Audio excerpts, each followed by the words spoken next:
Thank you for standing by and welcome to the DigitalOcean second quarter 2024 earnings conference call.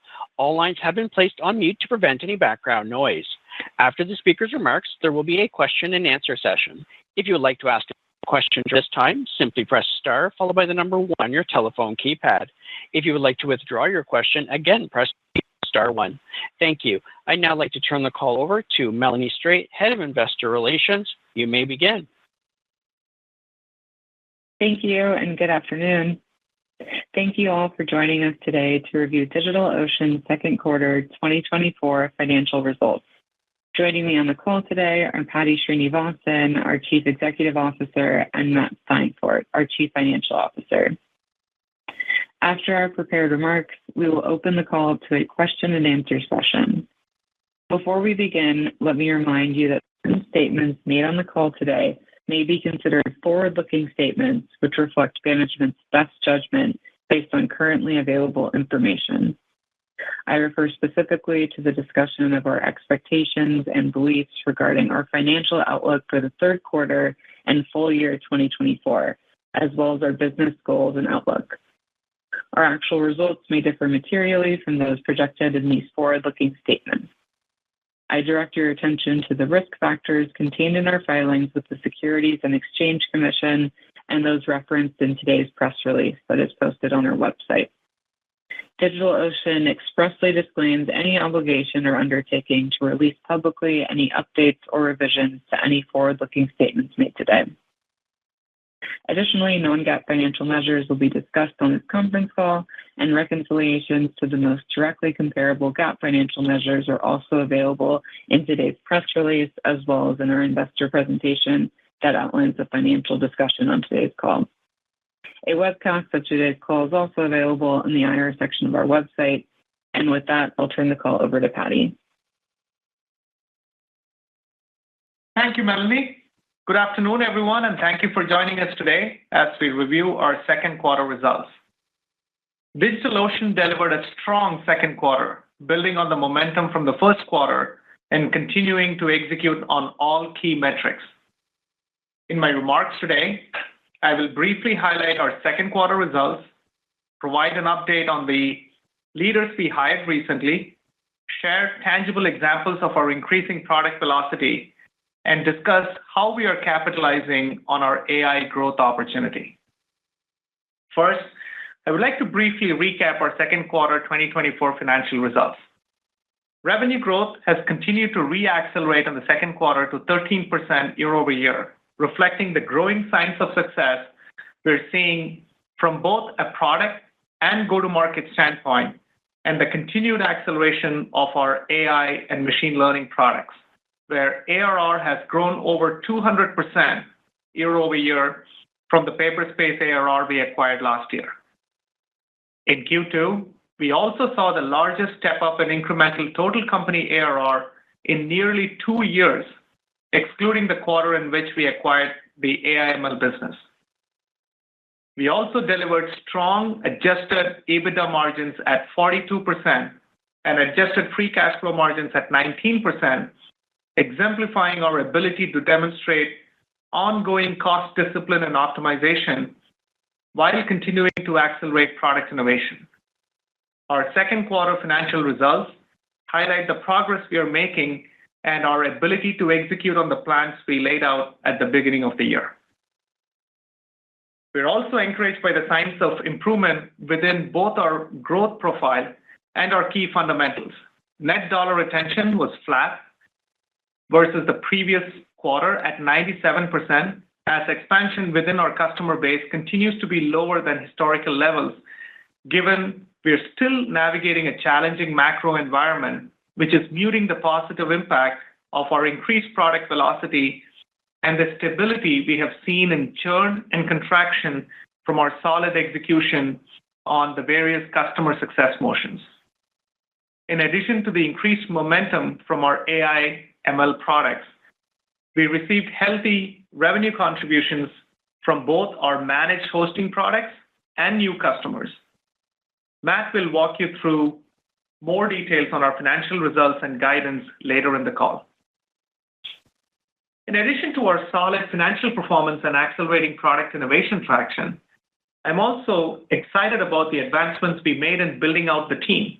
We added 3 critical new leaders to our executive team over the past several weeks. First is Bratin Saha, our Chief Product and Technology Officer, who will lead product strategy, product engineering, infrastructure, and security. Most recently, Bratin built AWS's multi-billion-dollar AI, machine learning, and data platforms, which together represented one of its fastest-growing business segments.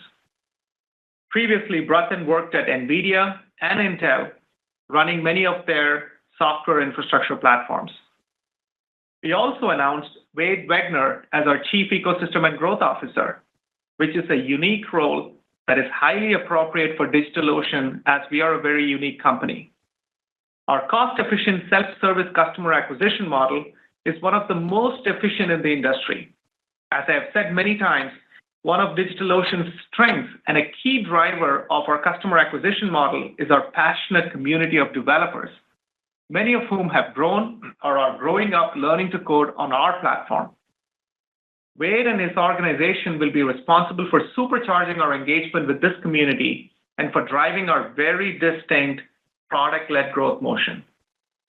Finally, we recently announced Larry D'Angelo as our Chief Revenue Officer, who will bring his years of experience building and scaling high-velocity go-to-market teams to drive direct sales and partner sales to augment our product-led growth engine, and also to build scalable customer success and support functions to help our customers be successful and expand their footprint on our platform.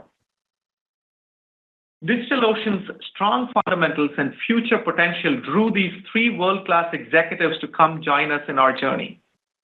Their arrivals have also created further hiring momentum, as having top talent such as these 3 new executives tend to attract additional world-class talent.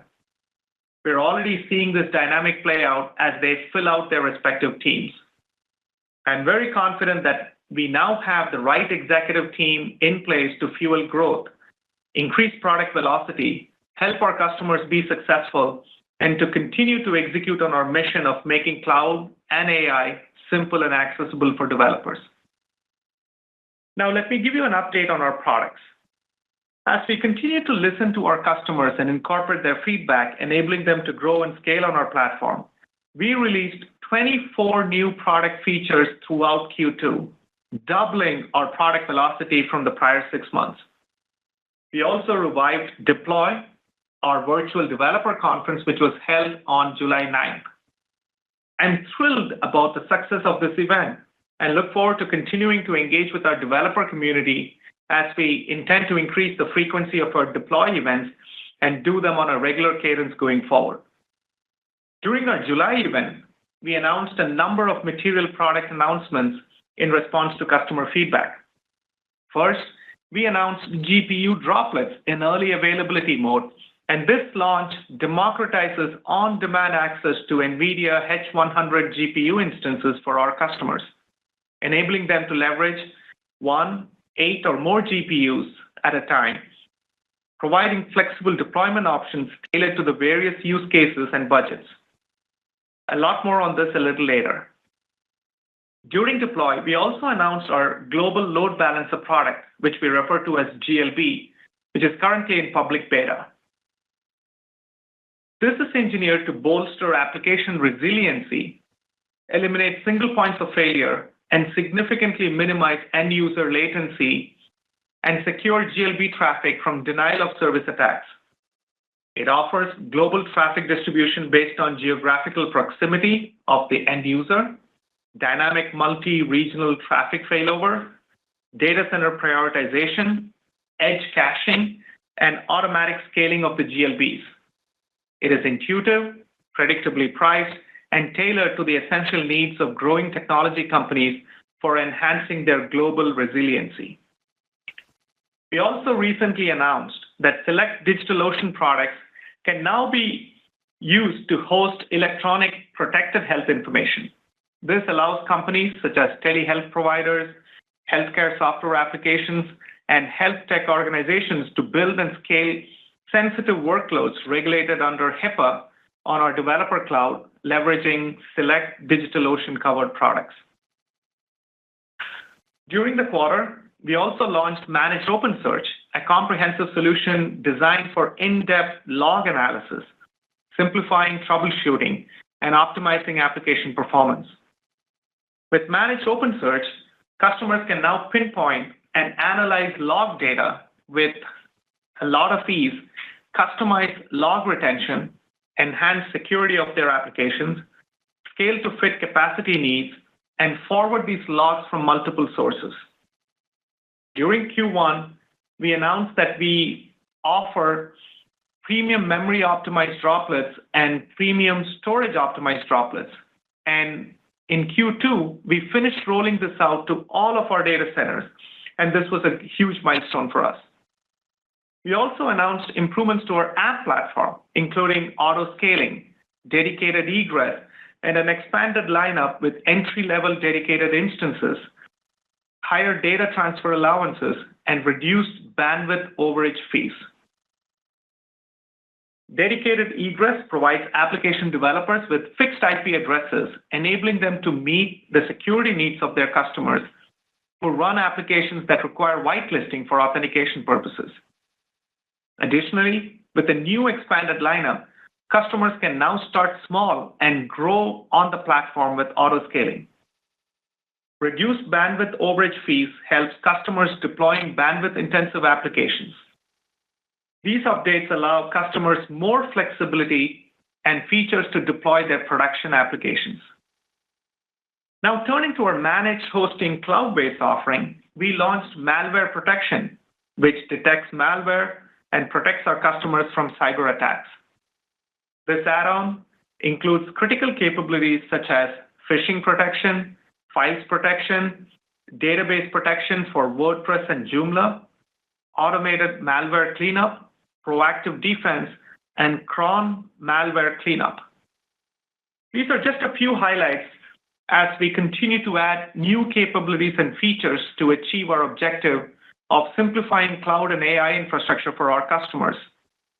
We will continue to listen closely to our customers and accelerate our product velocity so that customers continue to scale and grow on our platform, which is our primary focus as we work to drive up expansion and improve net dollar retention. And now I'll pivot to a part of the business that is seeing a lot of momentum, our AI ML offerings. We continue to see very strong demand for our AI platform. To support that growing demand and to take the first step of our long-term data center optimization strategy, I'm very excited to announce that we will be opening a new state-of-the-art data center in Atlanta in Q1 of 2025. This not only expands our geographic footprint, providing us cost-effective additional coverage across the U.S. for our core workloads, but also gives us near-term incremental space and power to support our AI strategy and growth. This new data center is also a key part of our medium-term strategy to reshape our data center footprint, including consolidating workloads from DCs that are currently in expensive locations, including New York City, San Francisco, and Toronto, enabling us to improve our gross margin profile over time. As a reminder, opening a new data center gives us ample runway to grow into the additional capacity, and we only add equipment and spend capital as needed to meet demand. As such, the financial impact of this long-term investment will appear steadily over time as we ramp capacity and leverage it for consolidation of our core workloads, and also for AI training and inferencing as that demand evolves over time. We will share additional details over the next few calls as we start building our new data center out and make further progress on our data center optimization strategy. Given this DC expansion and with the modest increase in AI-related capital that Matt will detail in his remarks, it is worthwhile for me to spend a little bit of time providing some context on our AI strategy and how we view this market opportunity. Today, the majority of AI action across the industry is in the foundational infrastructure layer, with a handful of companies providing GPU infrastructure to a relatively concentrated set of customers that require GPU compute for foundational model training. But over time, we expect generative AI and AI overall to follow a similar progression that the market has seen with other technology evolutions, with the action shifting upstack from infrastructure to platforms to eventually applications in the coming years to deliver actual business value to customers. The heavy users of infrastructure layer today are those building foundational Gen AI models or those extending those foundational models by injecting their own data. This requires a lot of deep expertise in machine learning, data, and foundational models. This restricts AI and associated innovation to well-funded startups and large enterprise companies with very skilled staff, given the limited talent pool and high costs associated with this emerging technology, leaving behind the vast majority of companies who don't have access to these capabilities. Our mission at DigitalOcean is to change this paradigm by democratizing the access to Gen AI and AI infrastructure for all customers, just like we did with core cloud computing services, using simple-to-use software platform components rather than expensive, CapEx-heavy hardware infrastructure. As a significant step in this direction, we announced the launch of GPU droplets, allowing customers to seamlessly leverage AI technology into their workflows and applications using as few as 1 or 8 GPUs in an on-demand mode. GPU droplets removes the burden of managing the full life cycle of GPUs and the orchestration associated with its usage. This type of fractional on-demand access to GPUs is not widely available in the market today. We have seen very robust demand for this capability, which is still in early availability mode. Additionally, applications that consume AI also need the usual cloud primitives like compute, storage, databases, security, and so on to be deployed in the real world and deliver real business value. Unlike applications that are built on pure GPU farms, software that consumes AI through GPU droplets can seamlessly take advantage of DigitalOcean's core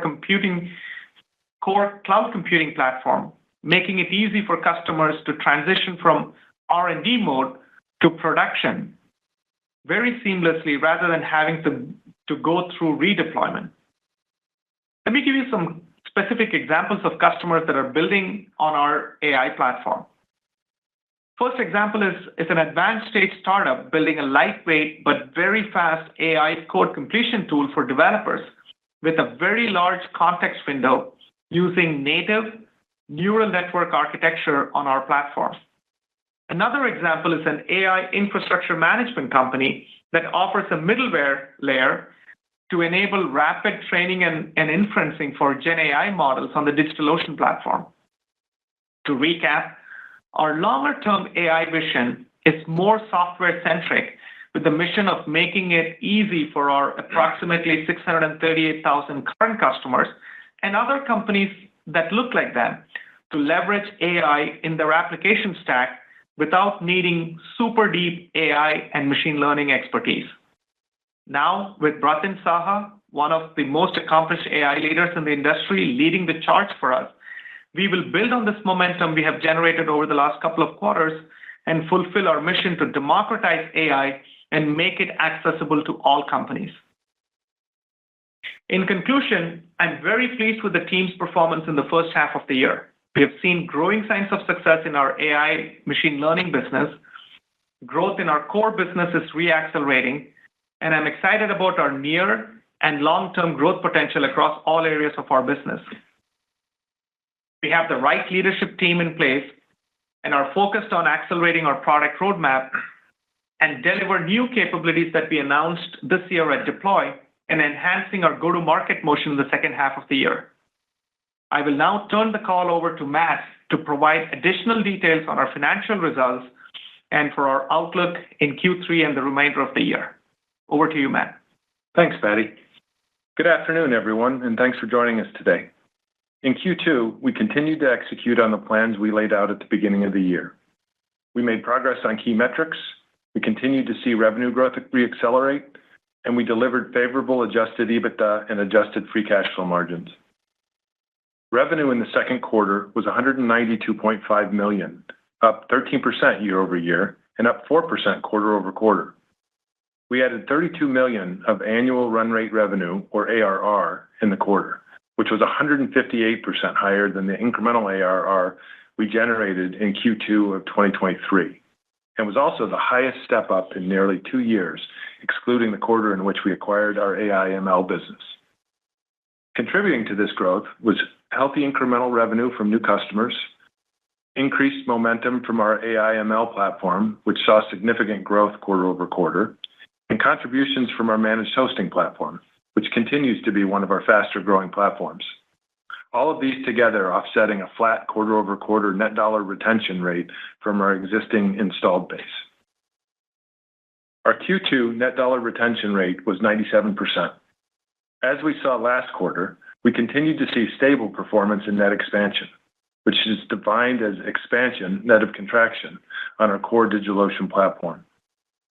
Contributing to this stability was our increased product velocity that drove an increase in ARPU, helping to offset the broader macro pressures on net expansion in our customer base. Our churn levels have also remained very stable for over a year across the business.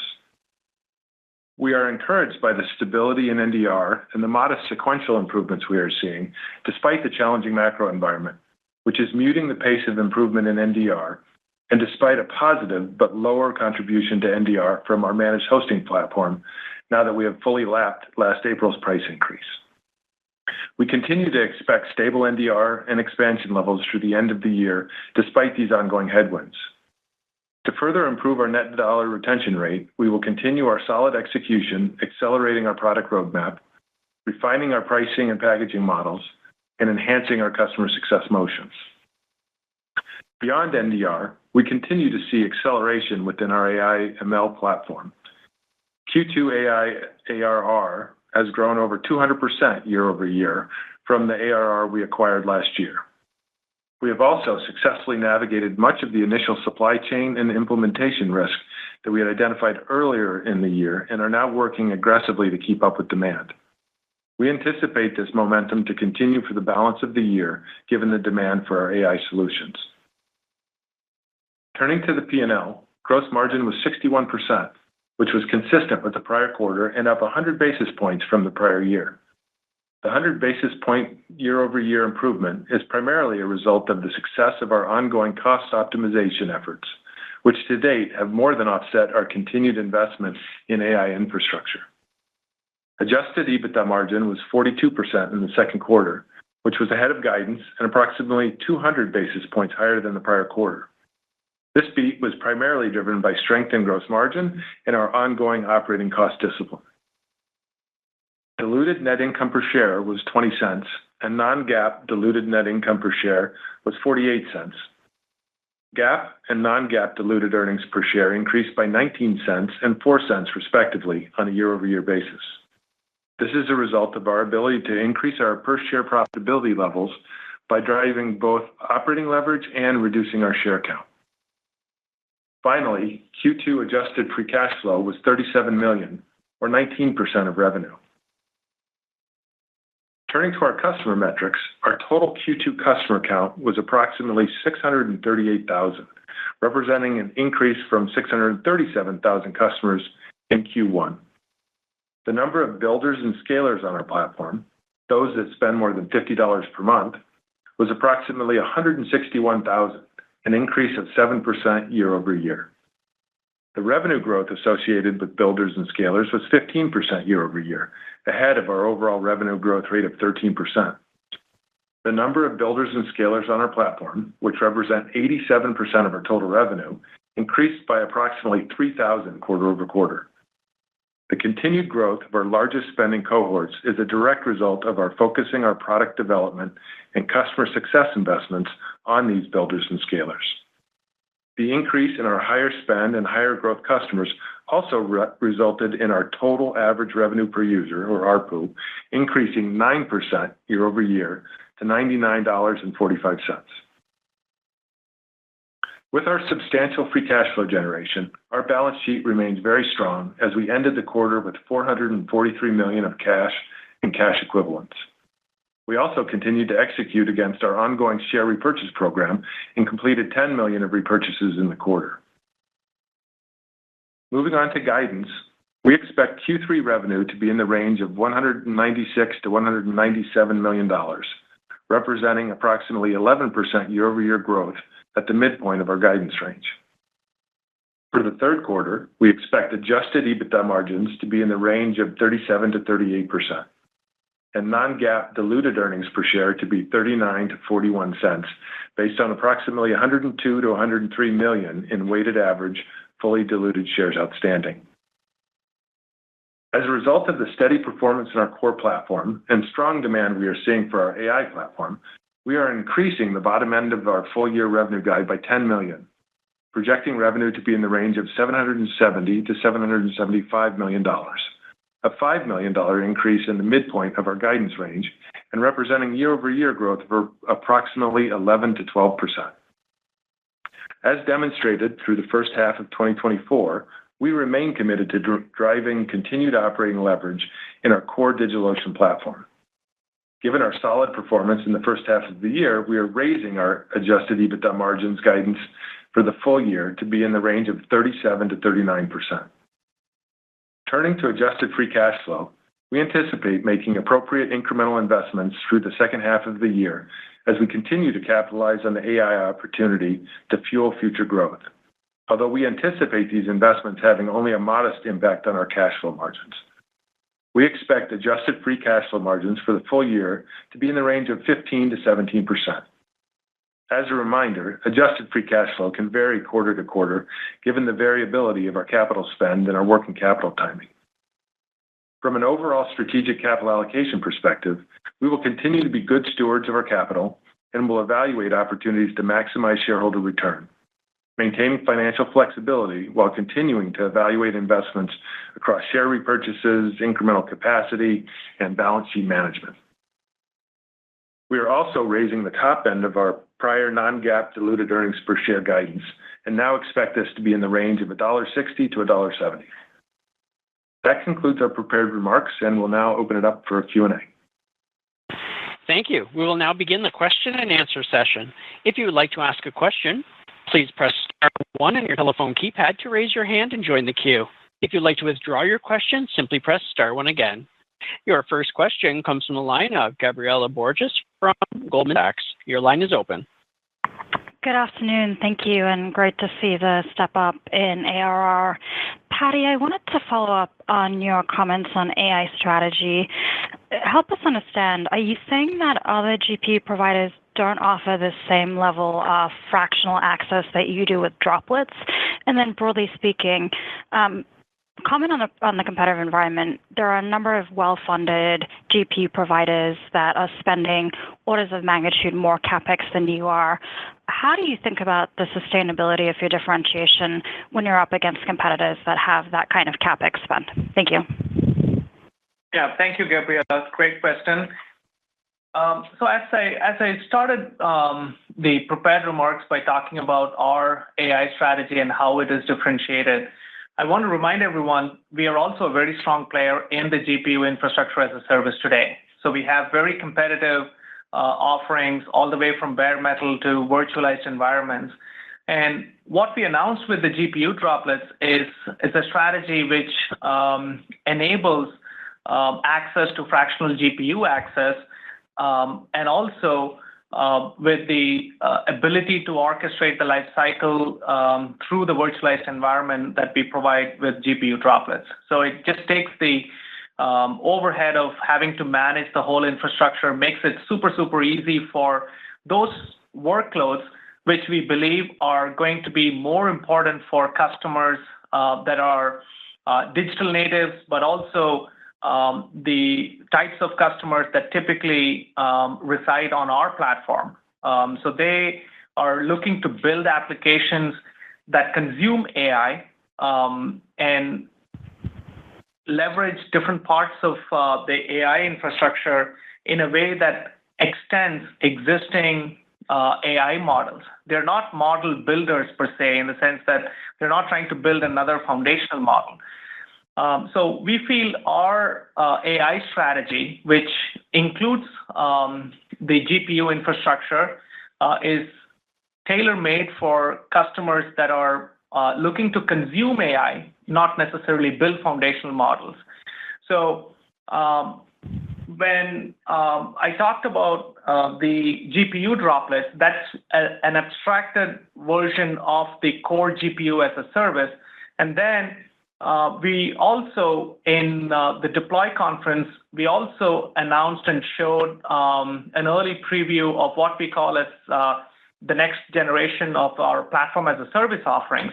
So these are endpoint APIs for well-known open source models like Llama 3.1 and so forth, which we will be releasing in early Q4, which enables another layer of abstraction to build applications on top of LLM platforms.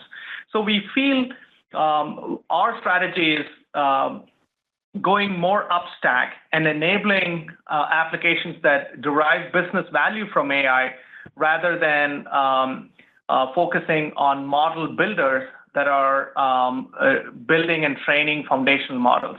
So there's going to be different needs for customers that are looking to derive business value and build applications and platforms on top of our infrastructure. So that's what we are focused on. Certainly, there is going to be room and space for core infrastructure and GPU farms, and there's a very, as I mentioned, very concentrated group of model training companies that are building foundational models, whether it is for question and answer, like a large language model for question and answer bots, or for text to image generation or text to video generation and things like that. But our hypothesis is that that market is very concentrated, and over time, there'll be few but very big model companies in the world, and the rest of the universe is going to move towards building applications on top of this infrastructure. And that's where our focus is, and that's historically been our strength, is to simplify the access to complex infrastructure by providing the essential building blocks of platform and application building. And that's the strategy we are following. Thank you for the detail. Matt, the follow-up is for you on the updated outlook. How did you think about the pace of net new ARR into 3Q and 4Q? Back at the end of math, I think implies a moderation from the result that you just put up this quarter. So help us understand how you thought about handicapping that, call it $7-8 million that you were able to deliver in 2Q into 3Q and 4Q as well. Yeah, part of the, as we think about the growth, the particularly around the AI side of the business, it's somewhat lumpy. And we talked about earlier in the year that, we had some risk baked in, and as part of the reason why we gave a wide revenue range in our initial guidance was we had some supply chain risk, and it was a new service for us, so we wanted to make sure that we were comfortable with the implementation, and we managed past that risk, and that enabled us to bring on a fair bit of incremental capacity that we had ordered last year in the second quarter, which drove up the ARR. And so as we look, over the balance of the year, and we're, continuing to add capacity, we're just not, it won't be as lumpy. So it's going to be a little bit lesser than in terms of the guide than what we had in the second quarter. The other thing that you're getting when people look at the implied third quarter and fourth quarter growth rates is from a year-over-year perspective, we've got two lappings that we're doing that are making the growth look like it's decelerating, even though we're accelerating clearly in the core and we're showing growth in the other parts of the business. And that's because this is the first quarter that, or third quarter will be the first quarter that where the Paperspace AI revenue is in the prior period. And so that's a 200 basis point reduction in the growth rate. And then we're lapping a price increase and customer growth, kind of anomalous customer growth in the Cloudways business that's also contributing about 100 basis points to the year-over-year growth, apparent deceleration from second to third quarter. Got it. Thank you for the call. Your next question comes from a line of Raimo Lenschow from Barclays. Your line is open. Thank you. Can I go back to the first question that was asked?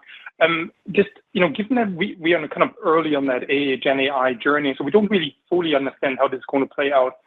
So is the message from you guys that as I train a model, I need hundreds, 100,000, 10,000 GPUs, but as I run a model, then if I have an application, I can do that with a much, much smaller GPU number, like the 1 to 8 that you're kind of suggesting today. It just feels a little bit like, because you're early in the journey, it feels a little bit too good to be true. Can you speak to that a little bit more?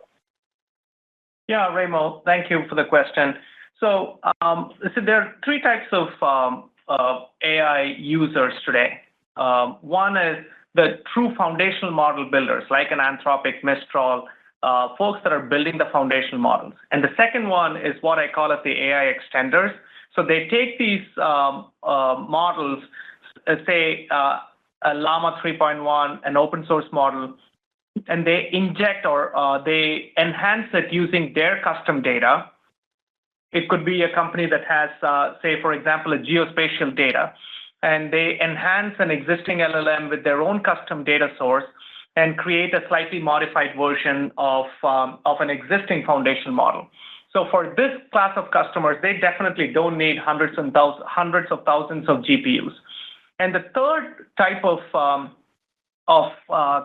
user is an AI consumer. So for example, let's say you're creating a new AI native CRM application or a supply chain application for which you are relying on a very robust foundational model, again, Llama 3 or Mistral or something, but bulk of your application is to deliver that supply chain forecasting algorithm, but you're leveraging a heavy dose of AI.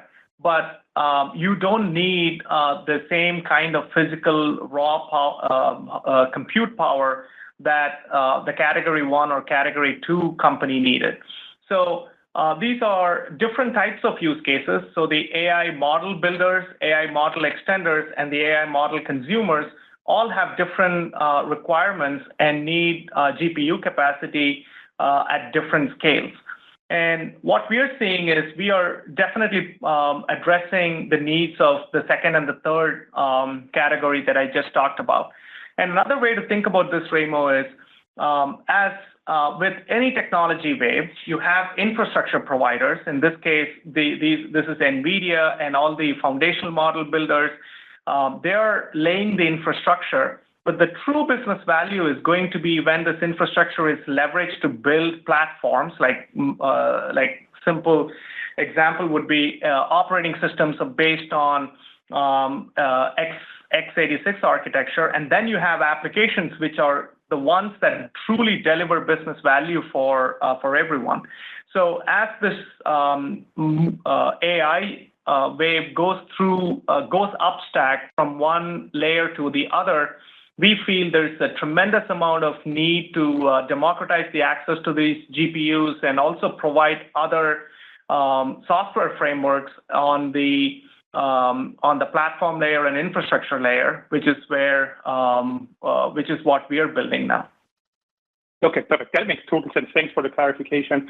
And then one for Matt. If I think about the improvement in gross margins you mentioned from just the optimization work you do around the data centers, what sort of magnitude are you thinking? I don't want guidance, but is this like a few basis points? Is this kind of more meaningful? How should we think about that? Thank you, and congrats from me as well. Thanks, Raimo. No, it's a great question, and I think I've touched upon this on prior calls. When I first joined the company, one of the first things that I observed was that the data center footprint was, I'd say, interesting in that we were in tier one markets and tier one, buildings, and that was pretty much the way the company had architected its data center network, which is a relatively expensive way of building your architecture. Over time, you'd want to move to some tier 2 locations, and you'd want to be more of a wholesale than retail kind of data center kind of footprint. And so the Atlanta data center that we just announced is a great example of that, where we're going to be able to take down an incremental capacity. It'll give us room for the expansion of our AI capabilities, but we'll also be able to take workloads out of our more expensive locations and kind of reduce or consolidate those footprints and shift some of the maybe the less latency sensitive workloads into different locations. And that's going to be a multi-year effort. It's not going to be something that we can do over time, but I think there's a meaningful improvement that we can drive in gross margin. And we're, the objective is to continue to drive gross margins up, and that will offset in the core business, and that will offset some of the lower gross margin mix that we'll get, as our AI business continues to grow. So I'm not going to give guidance on it, but I think it's a meaningful opportunity, and Bratin and I are very focused on driving that savings and driving the gross margin up. Your next question comes from a line of Kingsley Crane from Canaccord Security. Your line is open. Great. So first question would be, you cited customer success efforts as helping to create stability in churn and contraction. Especially now with Larry on board, how much could customer success be used not to just prevent churn, but also drive usage in these high potential accounts? Hello, Kingsley. Good to hear from you. That's a great question. So our customer success efforts are fairly nascent, but ramping up. And they already are tasked at not only managing a relationship with our top customers, but also drive product usage and show them the breadth of our platform, which after I joined 6 months ago, we have put some considerable wood behind the arrow in doing two things for our core platform. One is we are rapidly closing the gap in terms of what our top end of the scalers need from a core product point of view, but also adding a lot of other new capabilities on our app platform, as I mentioned in the prepared remarks. So we are doing both, closing the gaps that are in the product functionality that our top-end scalers need, but also expanding our platform footprint.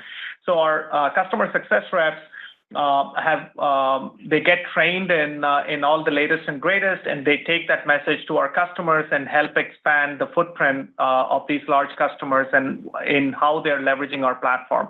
So that's already there, but I think it is fair to say that it's in its nascency, and with Larry coming on board, there's going to be a big push for us. So the purpose of getting someone like Larry is to ensure that he can leverage all his skills in building a high velocity motion to augment our phenomenal product-led growth and make sure that these customers that are getting onboarded to our platform, first of all, know the breadth of our platform, but also start leveraging the capabilities that we have so that we can drive up expansion.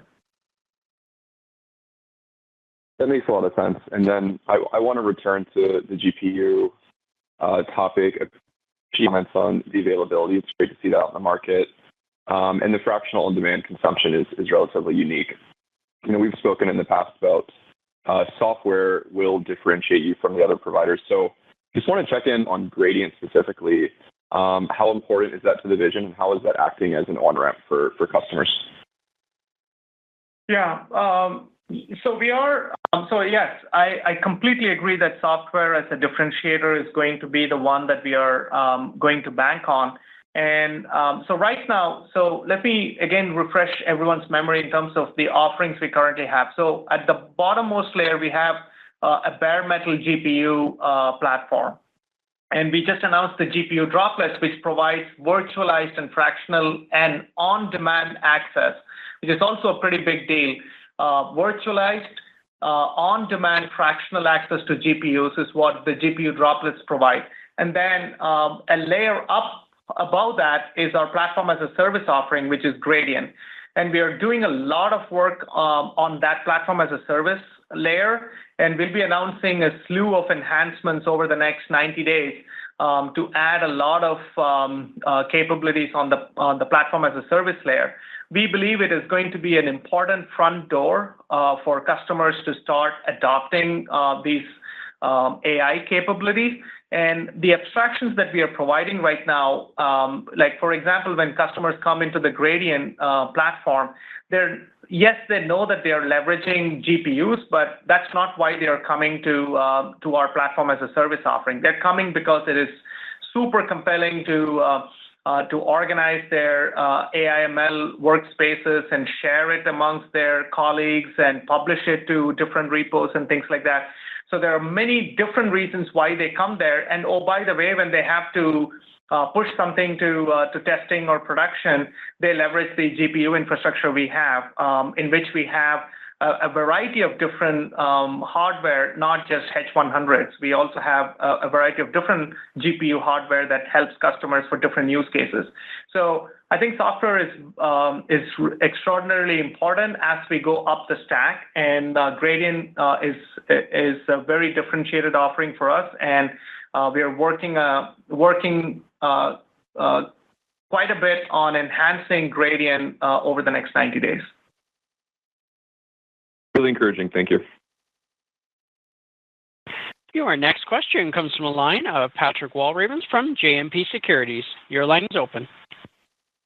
Oh, great. Thank you. And first of all, I want to commend you on your recruiting. I mean, the background, like Bratton in particular, is just fabulous. So someday I'd like to hear how you did that. But my more specific question is, what are the bottlenecks to growing your AI footprint in terms of the data centers? So data centers that were built for CPUs don't work very well for GPUs, right? So how are you thinking through that? Yeah, Pat, thank you so much for the kind words. Yes, you're right. There is surely some constraints, but so just to be clear, the new data center that I just talked about, we are not live yet on that. So all of the AI workloads that we are seeing now, we have crammed into our existing data centers, whether it is New York or Amsterdam and other places. Is it easy? No, but we have figured out a way to do that. See, there are multiple constraints. One is the stuff that you read in the press is power and cooling. Yes, those are really important. The other one is network stack. It's very different from our CPU offering. So we have to build parallel network stacks to put in these GPUs. And then real estate, right? The density of our ability to rack and stack GPUs is very different from our traditional density of our racks for CPUs because of the power and the heat that these GPUs throw out. So there are some physical constraints, networking constraints, and of course, it is just super expensive and super hard to find more data center space in our existing facilities. So that's why we decided to go to Atlanta. And by the way, it also helps us consolidate and load balance some of our very expensive data center footprint in the short term. 16 data centers across 9 regions that you have in your slide deck. Does that include the Paperspace, whatever Paperspace had? Yeah, it does, and Paperspace coincidentally happened to be in our New York City data center. So yeah, it includes that. Okay, great. Thank you. Your next question comes from the line of Mike Cikos from Needham & Company. Your line is open. Hey, guys. Thanks for taking the questions here. And I just wanted to continue the thought on the data center optimization strategy that you guys are working through. With the Atlanta data center that you guys are announcing here, should we think about that as really taking on most of the AI workloads, or is it freeing up capacity for you guys to further build out those GPUs in the existing footprint that you have? And the reason I'm asking is I know when you had gone through those 3 types of categories, the AI, the foundational model builders, the extenders, the consumers. I would think that at the very least, the extenders would probably be more concerned about security, i.e., you'd need to be in like a tier 3, maybe even a tier 4 data center, given security restrictions. And then can you help us think about the ability to re-architect the capacity that you have for these GPUs? Like I know we're announcing Atlanta today, but should we expect a more significant build out even beyond Atlanta? Yeah, so let me, thanks, Mike. I'll start with the last question. Should we expect a more significant build out? I don't think so. I think we have enough capacity now for the foreseeable future.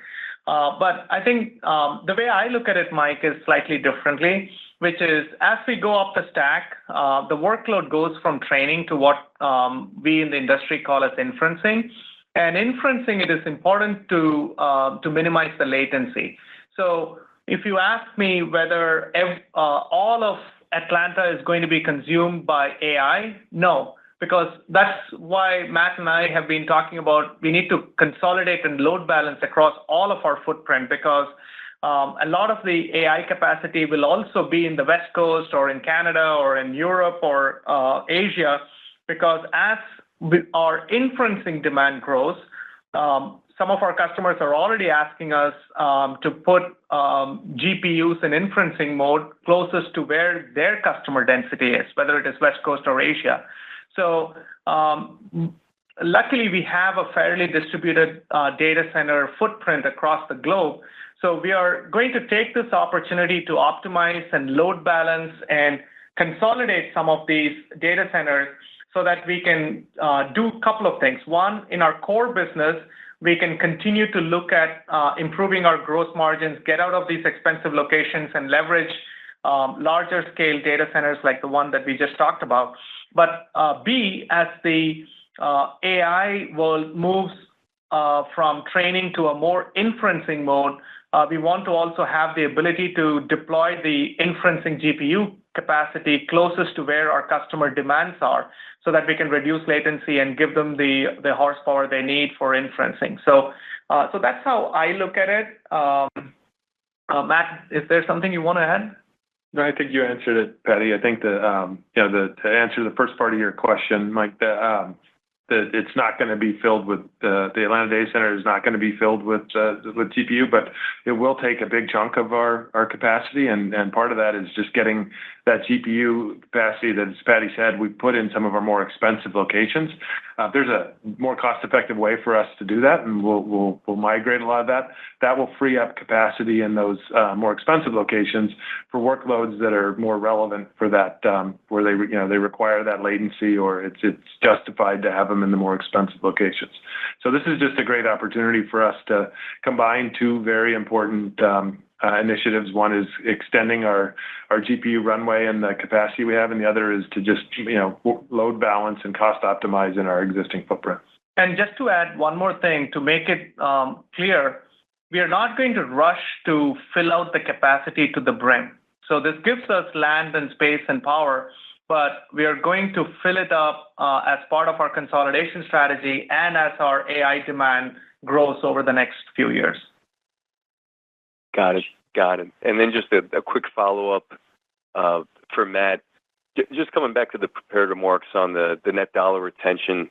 So is the takeaway here that we're stable at 97%, and based on the guide that we have, the team's assuming that 97% remains where we are for the rest of the year? And then the second clarification here, but I know last quarter you guys had cited $19 million in AI-related ARR.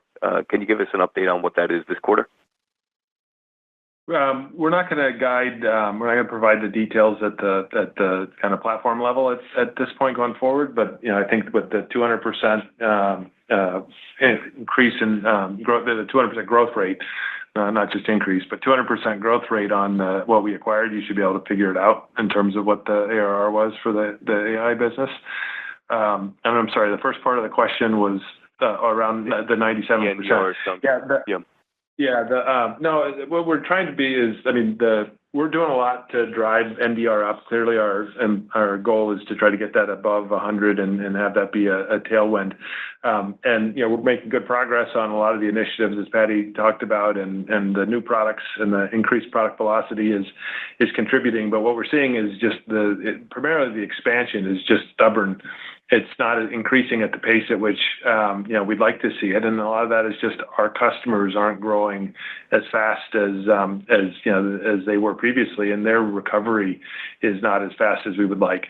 So I don't know if we think it's going to be flat. It's just, we only show it on a rounded basis, and so it looks very flat, but we are seeing kind of green shoots and steady improvement in that.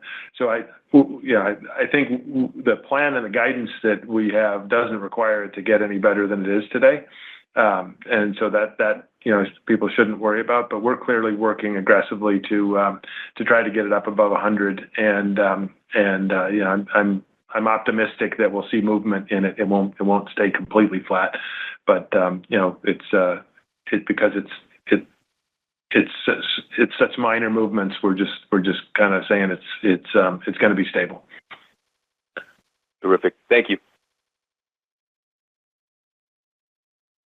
Your next question comes from the line of Pinjalim Bora from JP Morgan. Your line is open.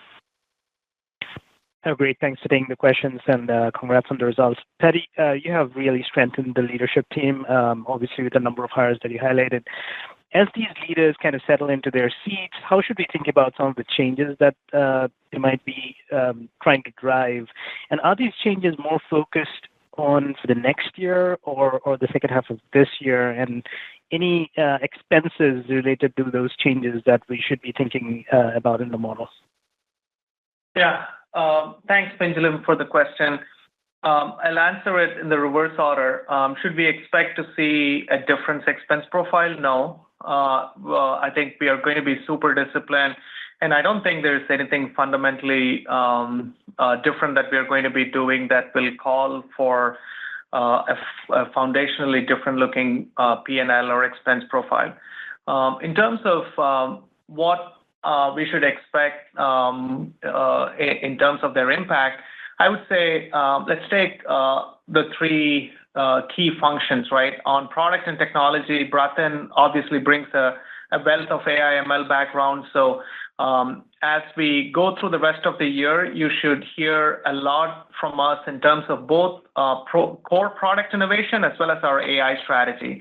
So my objective is between now and end of the year, we have to pick up even more pace. As I said, we have doubled the product velocity, but we are looking forward to pushing that even higher. And we absolutely want to make our customers super successful on our platform and give them no reason to think about leaving us or leveraging any other infrastructure. So we want to really ramp up the pace of innovation, and you will see that this year. The second thing is AI strategy. I want to make sure that we continue to refine our AI strategy in response to our customers. As I've been saying for the last couple of calls, we want the AI strategy to be our strategy to serve our customers. So you're seeing a lot of different voices in the market in terms of companies that are chasing the big foundational model builders. That's not us. We want to be very disciplined to ensure that we know exactly which customers we're going after and what they need. And I strongly believe that with Bratin here now, we will come out on the right side of this AI strategy and make sure that we are doing it in a very responsible but very expedient fashion. In terms of Wade, you already saw his team put together a really remarkable deploy event in just a few days after he joined. We'll continue that drumbeat. We are bringing in some very strong leaders to increase our presence and our voice in the developer community to drum up interest and really show them that DigitalOcean is back to simplifying their lives and have us be the real destination choice for developers to learn new complex technologies and start their AI journey from. So you will start seeing that this year. Larry, on the other hand, from a CRO point of view, as I said, his mission is to complement our incredible best-of-class product-led growth motion. So on the sales, on the direct sales and indirect sales, we have a lot of work to do to figure out the best ways to complement the product-led growth motion. On customer success and support, we have a running start. We have a great team, and we are going to double down on the success we already have. And with the product velocity that you're already seeing from us, the customer success team and support team have plenty to work with in taking that message to our customers and help us drive up the NDR over the next several quarters. So hopefully that gave you a lot of color, Pinjalim.